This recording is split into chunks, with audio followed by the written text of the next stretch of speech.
When I'm at home, I usually like to give my zombie takeout an airing this time of night.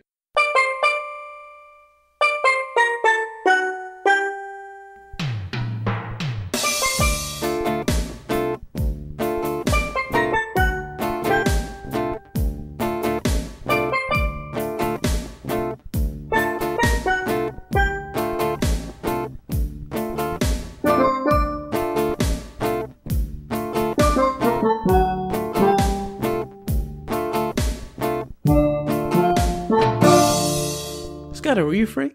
Well, yes, Uncle John, are you free for the moment? Well, yes, I am. What's up? Welcome to episode 274 of Zombie Takeout. Zombie Takeout. The B-Movie and Cult Movie Podcast. I'm Uncle John. And I'm Scotto. And many of you are probably very confused by that opening. No. They know what they're getting into.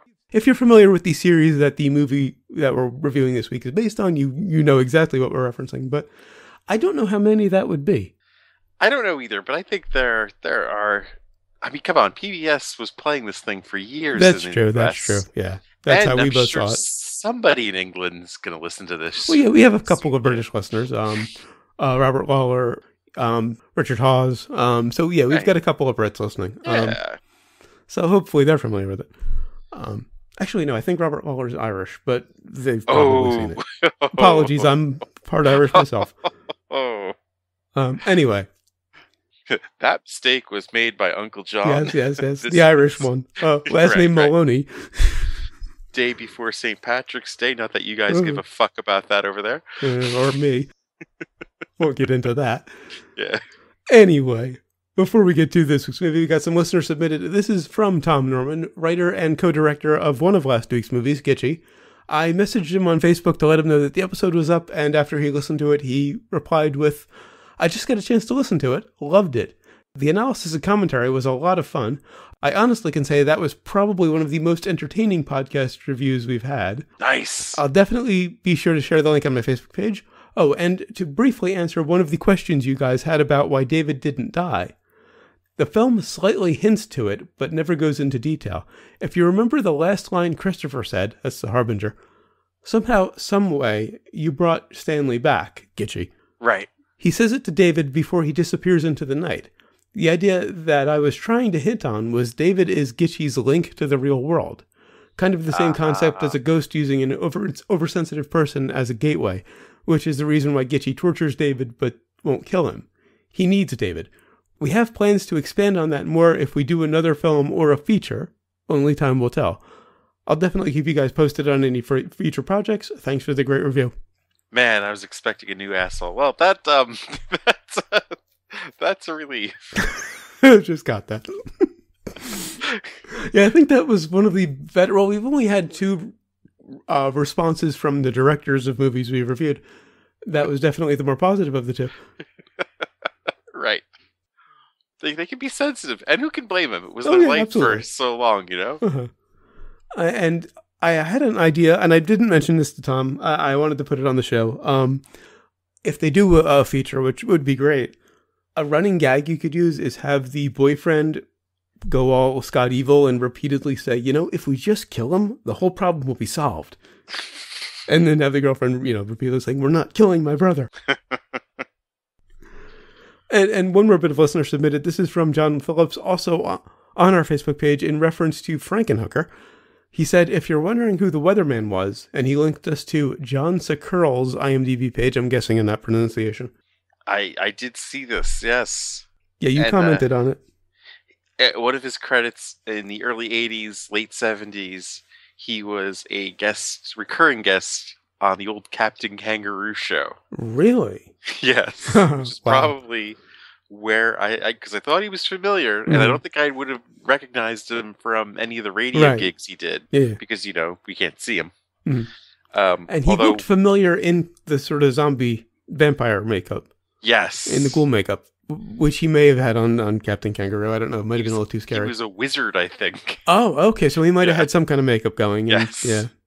And it would have been around the same time period. Or no, about a decade earlier for me. But still, he probably wouldn't have looked very different. All right, so on to this week's movie, which is from 1977, Are You Being Served? Of course, that brings us to the impromptu plot summary.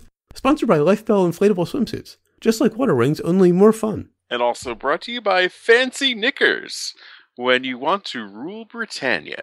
Britannia rules the waves. All right, so... I don't know what that meant. Yeah, what the hell? Anyway, we begin this with pretty much an episode of Are You Being Served? Yeah, the first half hour is basically a mediocre episode of the series. It's an episode of Are You Being Served minus the laugh track. Yeah. In addition, you got the soundtrack, which is the store music, kind of playing in the background, which only begins when the store opens. Before that, it's in total silence, which is kind of weird. I didn't catch that. Yeah, and then when the store opens, then the music starts because they're piping the music into the store. And yeah, it's exactly 29 minutes. I paused it for to see when they left the store to go, on the trip. So right, it's they pretty much started with a regular episode, and it's just about them getting ready to go on this trip and who's going where and what the politics of it are. They're of course on the plane flying to Spain. And I thought they were going to do like a half hour of just the plane joke. I was very relieved to see they did not. They got off the plane rather abruptly, actually. They get out of the plane rather abruptly. There were a couple of gags about the bathroom and whatnot, and that was that. Yeah. And, they're in Spain. The hotel, they're on an island off the coast of Spain. What was it, Costa Blanca? Something like that. And the hotel accommodations are, of course, all messed up. They wind up in tents, and I think although what's his name? Mr. Harmon, the Harmon guy, ends up with the penthouse. Yeah, ends up with the VIP suite and everything on his own, and there's this bizarre subplot about rebels trying to take over the island, and all kinds of French farce. Yeah, yes, we get a nice French Three's Company farce included. Well, it's a full French farce because you get the chase scene, and the plots come together, and you can say hilarity ensues. That was a lot more concise than I was expecting this week, because I think if you actually try to describe what happens, it gets really convoluted. I think the only thing I left out were what led to the French farce. The passing of notes that made it to the wrong people who assumed the wrong person was going to come into their tent for the evening. And then hilarity ensues. Of course. It was kind of weird to see what was effectively an episode of Are You Being Served shot on film. Yes. And it was shot very cinematically. Right. Which I don't really think worked. No. Because normally on the series, it's 70s British series, they have basically 3 cameras that are fairly locked down. Yeah. It's a very simple setup. And here they have the Norman Fell close-up on, of course. And here they have a steady cam, and they're all, kind of weaving in and out of things, and the laugh track is gone, which really seemed to throw the timing off. Well, was it just me, or did Peacock seem to have trouble keeping a straight face in some scenes? Probably. He definitely wasn't as rigid as he was in the normal show. He was, the character too. The character trying to be all amorous with Mrs. Slocum. Or no, Mrs. Slocum was trying to be amorous with him. He was trying to be amorous with Miss Brahms, And the actor too, not like some jokes, just he seemed to crack a little bit, I thought. Yeah, I caught that. Now, I actually have in my notes the 3 times when I actually laughed in the movie. There were only 3. The chattering teeth going down the swim trunks. Yes, that was good. Only because you knew what was coming. Well, I think the whole, each person in turn describing it to the other was a really nice bit. Yeah. Silently, of course, just while Rumble is, clattering on, they're like, no, you reach down. The bit where Mr. Humphries walks to the end of the line to get the kiss at the hotel. And that was really just the way John Inman played it. That was great. And the bug in Miss Brahms' tent, which was only funny because it was so ridiculously fake. Oh, of course. It was this giant... I bet they tried, like, other things, but they were just too small. Like, no one's going to see that. So then they're just like, fuck it. We're going to do a big stuffed animal. Yeah. Now, just rolling back to the chattering teeth. They were kind of going off occasionally, like whenever somebody got close. Yeah. How does that work when those things are wind up? I don't know. I just had to nitpick something. Overall, I think the movie kind of made me wonder why I like the series so much. Really? I mean, I was not expecting to enjoy this at all because, well, I went through hell trying to get the damn thing together. Right, yeah. And wound up just having to rent it. Finally, after like so many attempts to get it some way or another. And, you know, just wasting all last night, too. I wound up watching it tonight. But, I mean, the cast just has such great chemistry that, yeah, I mean, the material, it was fun to watch. But, old as the hills, but I mean, it was, they do it so well. Yeah. It was fun, it was better than I was expecting, but like I said, I can count the number of laughs on one hand, and I forgot one. The bit with the shake and the balloon. Well, yeah, that was... They have to measure a shake, meaning a Middle Eastern shake, his inseam, but they're not allowed to touch him. So they have this clever idea with a helium balloon and a tape measure. Right. That was pretty funny, especially when he ordered 100 balloons. Now, one of my titles was Stereotypes on Vacation. That I happen to think of that because of the shake. But another odd moment of that nature. Again, this is the late 70s, so political correctness not a thing. Mr. Humphries is accosted by a street salesman when they get to the hotel. Speaking Spanish, but wearing a fez. Seemed odd. Well, you want to talk about odd. They're in a hotel in Spain, right? Mm-hmm.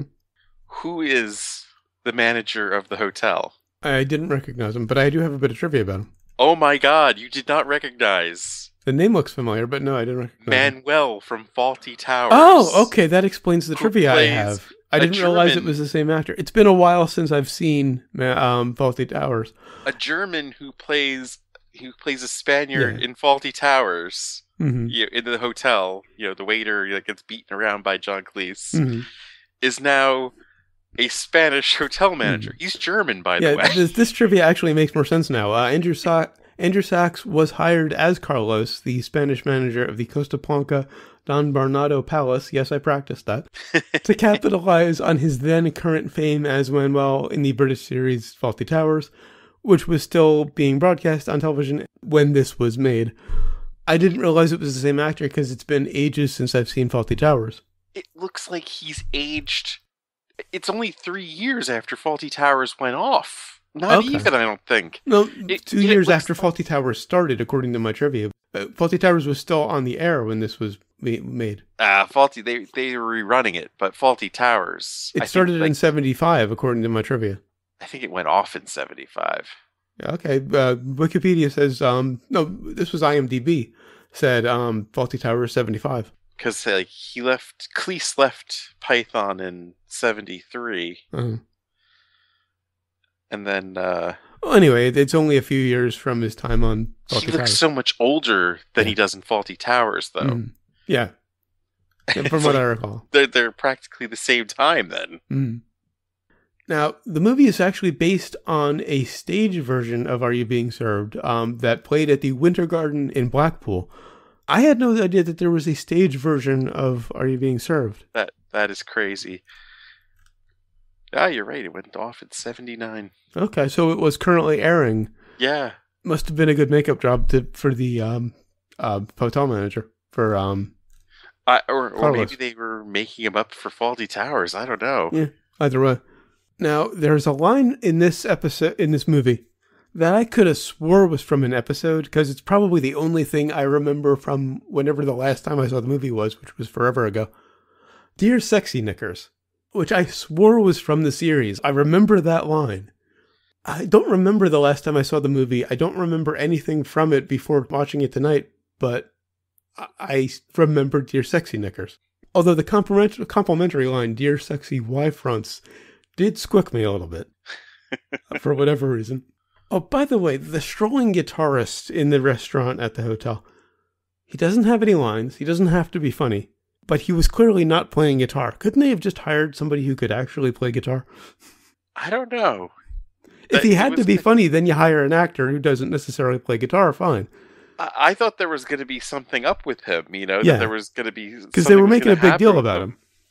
Right. Instead, I guess they just felt like they really wanted to try to convince you that they weren't on a sound stage, that they were in Spain. Yeah, I guess. Actually, another bit of trivia, the scene at the airport was the only thing shot on location. Right. Like the only location shooting they've ever done. Everything else was on a stage. Now, I did think that the whole revolution subplot was a little too heavy for a sitcom. I guess it was the only thing they could think of to go with it, you know? It's in South America and it's the 70s, so I guess, it makes sense to kind of crowbar a revolution in there. I don't think it was in South America. Oh, no, it was off the coast of Spain, but it's still Spanish accents, so they have to cram a revolution in there. It was an island. I guess they were referencing Cuba. I don't know. Well, I just assumed it was, a Basque, thing. Yeah. Also, I think most of the budget was probably spent on the bullet effects because that was the only thing that was really cool. I was kind of surprised. Yeah. You have all these things sort of exploding, all these little explosions on the set from where bullets are supposedly hitting. Clearly the most expensive thing they did in the entire movie, possibly the entire series. Oh, I love the bit they were doing with Lucas. Like, he's in the cabinet, cabinet's getting shot up. Like, oh my God, is he? And he comes out of the other cabinet. Oh. And he's fine, and then that cabinet gets shot up, and he's like, I'm free. And I thought the revolutionary, I thought it was him doing a double role. But it wasn't. Like, no. Right. I thought it might have been. I didn't see a resemblance at all. I thought they just threw a beard on him and stuff. I had to look at the credits at the end to see that it was a different guy. It would have been hilarious if they did do the same guy. Oh, speaking of explosions on the set, during rehearsals, the Life Bell inflatable swimsuit overfilled with air and burst, blowing John Inman's wig off. They should have left that in. It would have been nice to see that as an outtake. Yeah. But, okay, it's a bra that explodes. How does it blow off a wig on his head? I don't know. I would definitely like to see how that works. And who knew there was a resemblance? But there is. I didn't see it, but okay. Inman and Inman. Oh, Inman and Sugman. Yeah. I have something about that. That's part of my What Have I Learned. I never noticed that. Yeah. Oh, one last bit of trivia. In a retrospective review, DVD Verdict's Michael Staley said the film is guilty of violating almost every law of comedy and film. That's what I liked about it. Yeah, I guess. I think I'm done with my notes. I am as well. All right, on to sequels and remakes, and there is quite a bit for this. Yes. First off, there was a sequel to the series. A sequel to the original series was produced in the early 90s, running for 2 series, Grace and Favor, as it was called in the UK, or Are You Being Served Again, as it was known in the US. And it saw the main characters set about running a country hotel after an unwise investment of their pension funds by the original young Mr. Grace. It's not yet clear if the chronology of the new upcoming series, which we'll talk about in a bit, which is set in 88, will respect the characters' 90s futures as established by the original writers or ignore them. And of course, as I mentioned, there is a new series in the works, or actually, there's a standalone special in the works. And then if that does well, there will be a series. And this week, very conveniently, a cast was announced. The entire original cast is now dead, right? Yes, actually, I forgot to mention. That's why we're reviewing this. It's a tribute to the original cast. I want to say it was December or November. I think it was November. I think it was on the, when we talked about it on the Saving Christmas episode. Yeah. Nicholas Smith passed away. The last surviving member, Mr. Rumbold. That's crazy. Incidentally, absolutely crazy. Incidentally, was the same age as Trevor Bannister, who played Mr. Lucas. Yeah, because I mean, the show began with with Lucas and Brahms being kind of the kids, young hip partiers, yeah. Right, in with these older people where, just trying to make a living. Well, and of course, Humphreys being Humphreys. Right. But he pretty much was the inspiration for the ambiguously gay duo. But, he has to be like the first gay character. Well, they never established right? it. Well, right. I mean, he wasn't out. Well, I mean, this movie almost spelled it out entirely more than the show even. Was Soap before or after this? Oh, it was after. Billy Crystal gets credit for that. Well, yeah, but he was out and everything. Yeah, he was open. Mr. Humphreys, they always played it close to the vest. They've always made it questionable. But this movie, they really spelled it out. Mm-hmm. Yeah, they made it pretty clear. Yeah. When the waitress was saying she was going to sleep in his bed or whatever, or sleep with him, he's on the phone with his mom, and you hear the mom say, "I know a change would do me some good." Yeah, I like that one. It's a great line. Now, you had some ideas for the cast of the new series or new special. Yes. And you wanted to compare them to the actual cast. All right, so I'm kind of going in like a different order. Okay. We've kind of talked about one of this first one off air, but I believe the best Captain Peacock would be Jim Carter from Downton Abbey, the butler, Carson, who is pretty much the same damn character, only with, not as crazy people to work with. I had suggested Rowan Atkinson before you mentioned him, but yeah, you're right. He would be better. Now, the actual actor playing him is, let's see if I can find it. It's going to be someone I've never heard of before, I bet. John Chalice. I've looked all of these people up. I don't know the names, and I don't think I know anything they've done. Let me see. John Chalice? Challis.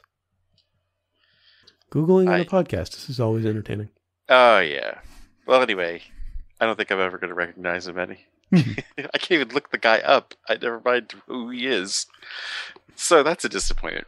So much for an all-star cast that they were promising. Well, they might be stars in the UK. We don't know. They might all be like big hitters on the BBC. And of course, for Slocum, this name has actually been bandied about, and I'm hoping this is true. Patricia Rutledge from Keeping Up Appearances. She may even be too old for it, actually, at this point, but it's Mrs. Slocum. No, it's not her. It's Sherry Hewson, who I've seen. She's 65, looks quite a bit younger. I think is probably a little too attractive for Mrs. Slocum, personally. Okay. Wait, what have these people done? I'll put a link to, of course, the story where I found this on the blog. There are links in that to their filmographies if you want to look them up. Now, I think Brahms should be played by a Doctor Who companion. Okay. I'll go with Karen Gillian. Oh, okay. As soon as you said that, I was thinking Jenna Coleman. But I think Gillian's got more comedic skills. She's actually being played by Nikki Wordley, who I did look up when I saw this, and it turns out that she's in her early 40s, which is odd for Mrs. Brahms. Wendy Richards, when she started on the series, was 29. She was actually playing, the right age. Right. About. Roughly. Unlike Trevor Bannister. Yeah. Any other guesses? Oh, you've left off the most important one. Well, let's see. I've got a few more to go. I would love to see, of course, Harmon, played by Mr. Richard Coyle. Okay, they don't list Mr. Harmon here. No, they do. They do. Okay, good. Sorry, Arthur Smith is playing Mr. Harmon. I think Coyle's a bit young for it, but I don't think Harmon has to be old. I think he just has to be an asshole. Right. And I think Coyle could nail that. Yeah. I'm picking people from representing pretty much different shows and stuff. Come to think of it, I have to disagree with you on Coyle only because we're getting a new Doctor next year, and I want that to be Coyle. I doubt he'd do it. Stephen Moffat's gone now. Yeah, but I mean, getting him to commit for a long term. Yeah, fair enough. I've also heard we're not getting a new Doctor for a while. Okay. Capaldi's staying. Well, that's not bad. I like Capaldi. Yeah. That they want him to stay for at least until 18. Oh, all right. But let's see. For Mr. Rumbold, Mr. Abe Edmonton from The Young Ones. Okay, I'm not sure who that is. It's been too long. He was the punk. Oh, okay. Let's see. I'm trying to find Rumbold. Yeah, I should see he's still alive. I think he is. And he does look like Mr. Rumbold now, actually. They don't have a Mr. Rumbold listed here. So we could he's get still that. alive, yes. He's actually going to be 60 next year. But yeah, he has the glasses and the bald head, too. He doesn't have the ears, though. I would go with, for Mr. Granger, Tony Robinson. Refresh my memory. A.K.A. Baldric from Blackadder. Ah, yes. He's actually being played by Roy Barraclaw. I'm guessing on that pronunciation. Boy, they really didn't. They wanted small-time people so they could actually have room for a series. Yeah. I'm just talking about going all out for one great episode with an all-star cast. I know we have a couple of listeners in the UK. If these people are bigger names than we're giving them credit for, please let us know. So far, though, in the States, they are batting 0. And originally I was thinking Hopkins for Mr. Grace, but I don't have anybody from Python, so I'm thinking Terry Jones. Or Eric Idle, yeah. I was thinking Terry Jones, more of the... I think they might even be too young for it, actually. Mr. Grace needs to be older. So well, no, they're actually going in a different direction. Young Mr. Grace will be played by Matthew Horn, who is actually going to be playing the grandson of the original Young Mr. Grace. Not bad, but he would still be like... He would still be older, but not ancient. In fact, I would put Hopkins in and say he's the grandson of Young Mr. Grace. Well, actually, he was in his 90s and the 70s. All right, even his grandson would be older by now. Probably Hopkins would be about the right age. I've saved my most controversial ones. Okay, for the most obvious one, yeah. Most important cast member. For Lewis, I would like to see Mr. Kit Harington. Lewis? Yes. Who is a Lewis? Trevor Bannister. Oh, Lucas. Lucas, yeah. He's not listed. They don't mention Lucas? No. Now bear in mind, Trevor Bannister wasn't with the series through its entire run. There was Mike Berry playing another Mr. something or other. I can't remember the character's name. I don't remember that. There was another junior in Gents, yeah. No. In the 80s, I think Mike Berry came in. And Mr. Bannister or Mr. Lucas is not mentioned here.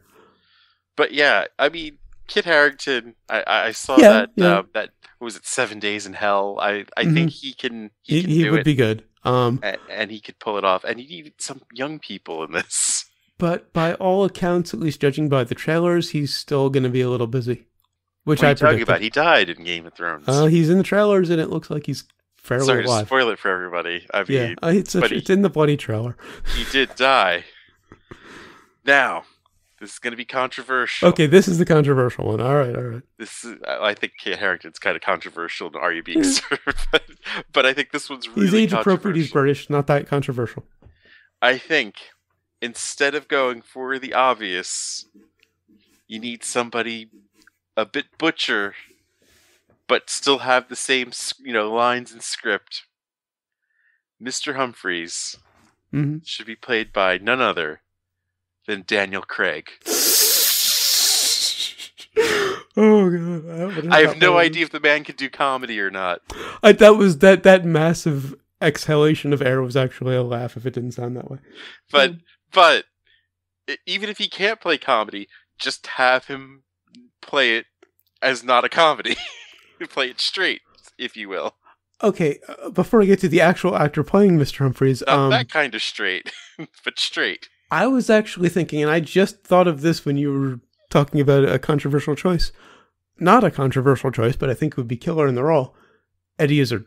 Right, I mean, you could go Izzard or Graham Norton. Yeah. More obvious choices, yeah. Craig would definitely be a change of pace. But yes, that dude saying those lines, with that much confidence, I think that would be funny as hell. Now, Mr. Humphreys is actually going to be played by Jason Watkins There's a photo of him in the story. He looks like he could be John Inman's son. Dead Ringer.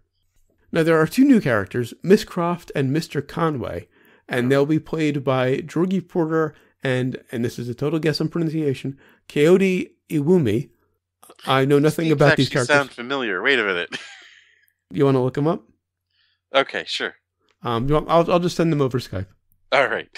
Instead of trying to spell them out for you. And as you're looking those up, I'll talk for a bit, because this part I won't be editing out. So, like I said, I don't know any of these names. Nobody looked familiar. She is a soap opera actress. This is Georgie Porter? Yes. Yeah. Very attractive, judging from the photo on the article. I initially thought she was playing Miss Brahms, which would have been good casting. When they say all-star casts, there should be at least, I don't know, a star in one of these. Again, British listeners, let us know if any of these people are big on the BBC. Yes, please. And have you looked up the second one yet? Yes, doesn't even have a picture in IMDb. Okay. There's a short called Choices. Well, that's a newcomer. And then Are You Being Served this year? So a very young actor. Mr. Conway, I'm guessing, is going to be the new Mr. Lucas, come to think of it, if it's a young actor. Probably. Yeah. That's terrible. Well, we don't know. We don't know who the character is. We don't know what the actor is like. I don't know. They like the cast that I listed out, and the cast that they gave. That's just disappointment. Just because we had some very well-known, very popular in the U.S. actors in mind who we would have wanted to see in those roles. Not all of them were popular in the U.S. I mean, come on. Not many Americans know who Richard Coyle and Adrian Edmonton are. Well, fair enough. More should know Richard Coyle. And Adrian Edmonton, too. All right, On to Brains? On to Brains. I liked it, but I can't really recommend it over the series. I'm going 3.5. Yeah, I'm the same. It's, if you're a real fan of the show, it's a curiosity. It's just to be a completist. But if not, if you want to see what the show is like or get watch into the show. There are several episodes on YouTube. Are You Being Served? Search it on YouTube. You can find just about every episode, at least for the first couple of seasons. Can't recommend it highly enough. I'm giving it 3.5, the movie as well, though. All right, and what have we learned? Be careful when you put your hand down someone's pants. And I learned what the bastard son of Mr. Humphreys and Mrs. Slocum would look like. Surprisingly, not that much different from Mr. Humphreys.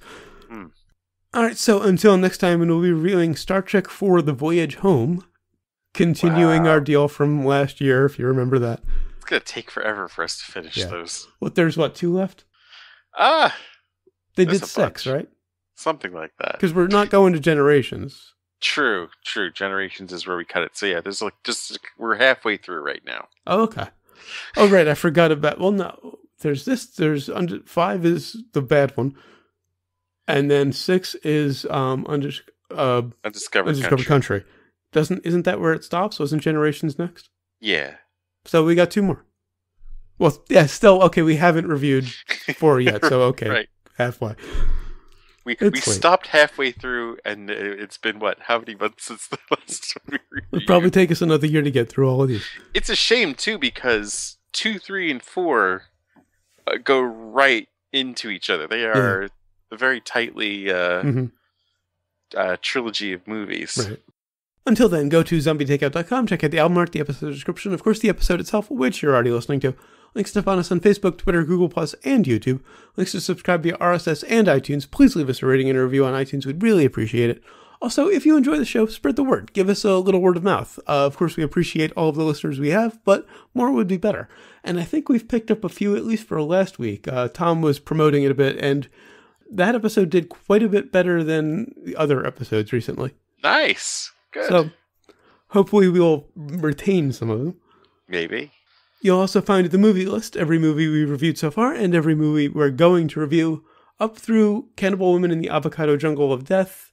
I think I added a couple recently. We'll talk about that when we're done.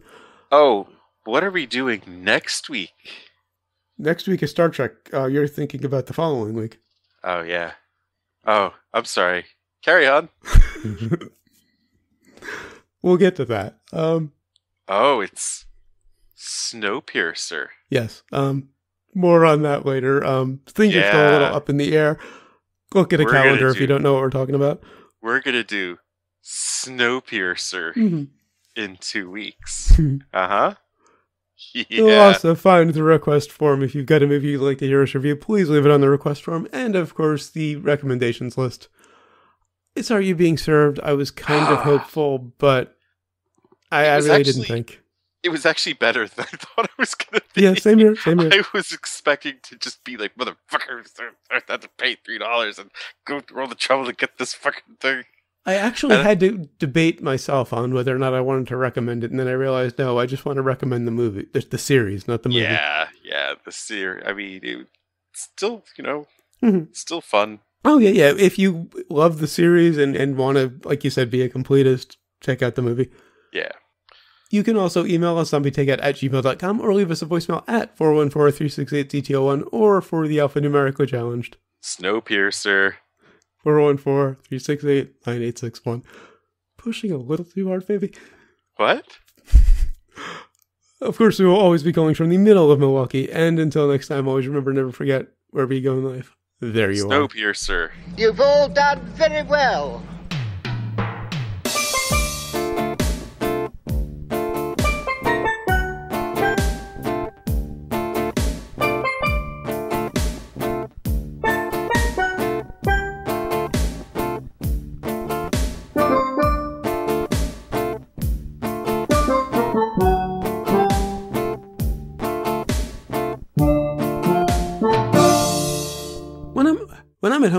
When I'm at home, I usually like to give my zombie takeout an airing this time of night.